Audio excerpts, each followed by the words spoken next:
तौरात अल्लाह की किताब थी या नहीं थी? अल्लाह ने उसकी हिफाजत का जिम्मा क्यों नहीं लिया? अगर अल्लाह हिफाजत का जिम्मा लेता तो कोई तहरीफ कर सकता था उसमें?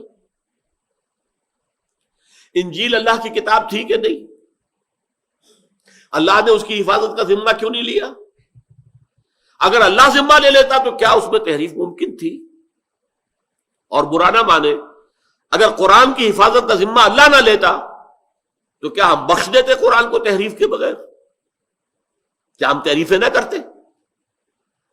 तर्जुमों में तहरीफें हमने की हैं, तफसीरों में तहरीफें हमने की हैं।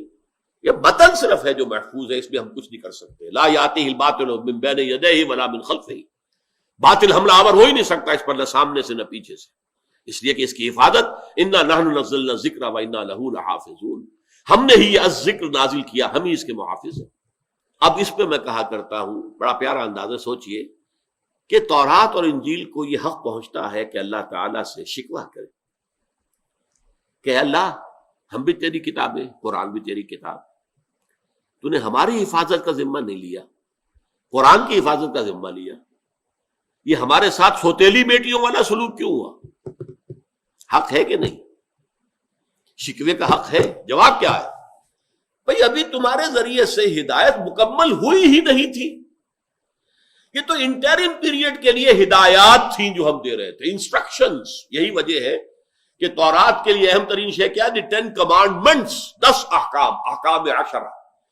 अभी इंसान इस्राएली सतह पर था, हुक्म दे दिया जाए ये करो ये ना करो, ये हिकमत सिखाना कि ये क्यों करो, किस लिए करो, और ये क्यों ना करो, इसमें क्या कबाहत है, ये अभी तुम इसके काबिल नहीं होगे, तुम इसकी हिकमत समझो।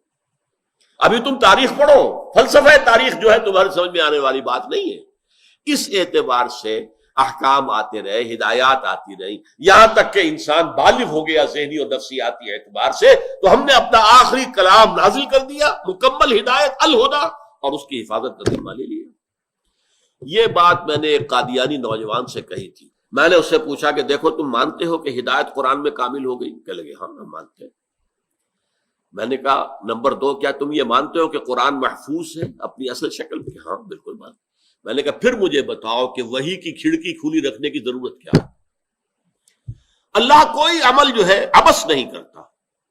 रब्बना मा खलक़्ता हाज़ा बातिला अफ़हसिब्तुम अन्नमा खलक़नाकुम अबसन, बेकार नहीं काम। अगर हिदायत कुरान में कामिल हो गई तो वही जारी रखने के लिए दलील क्या?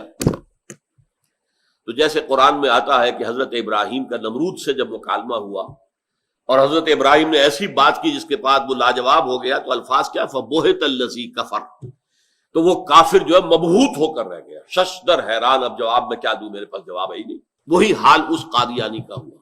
मैंने कहा ये अकली दलील है, या तो कहो कि कुरान में हिदायत कामिल नहीं हुई थी तो ठीक है, फिर जरूरत है कि खिड़की खुली रहे, लेने वाला हिस्सा जो है अभी रहना चाहिए, और लेना है और लेना है और लेना है, एंटीना जो है वो मौजूद रहे और वहां से खिड़की खुली रहे। या यूं कहो कि हिदायत कामिल तो हो गई थी, गुम हो गई, चली गई, खत्म हो गई, तहरीफ हो गई, अब जरूरत है कि कोई नबी आकर उसकी दोबारा जो है तजदीद करे।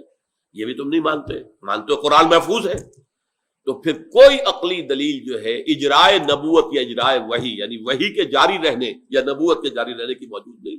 इसी तरह दूसरी चीज, जैसे इंसान का ज़हनी मामला जो है इर्तिका पजीर रहा, उसकी फलसफियाना सोच जो है वो रफ्ता रफ्ता तरक्की करती रही, यहां तक कि आज से 1400 बरस कबल, और ये फलसफी मानते हैं कि वही दौर है जबकि इंसान की फिलोसॉफिकल थॉट जो है इंसान का वो अपने उरूज को पहुंच गया। 600 कबले मसीह से शुरू होकर 600 बाद मसीह तक, ये 1200 बरस माने जाते हैं हिस्ट्री ऑफ फिलॉसफी में मोस्ट प्रोडक्टिव ईरा। इसी में सारे मजहब पैदा हुए, इसी में सारे फलसफे पैदा हुए, इसी में गौतम बुद्ध है, इसी में कन्फ्यूशियस है, इसी में सुकरात है, बुकरात है, जो भी है सब इसी में ईसा भी है, और इसी में आपको मालूम है फिर आखिरी दर्जे में जब वो 600 बरस पूरे हो गए, 600 कबले मसीह से 6 से बाद मसीह तक, तो 610 में फिर कुरान की तंजील शुरू हुई, मुहम्मदुर रसूलुल्लाह सल्लल्लाहु अलैहि वसल्लम।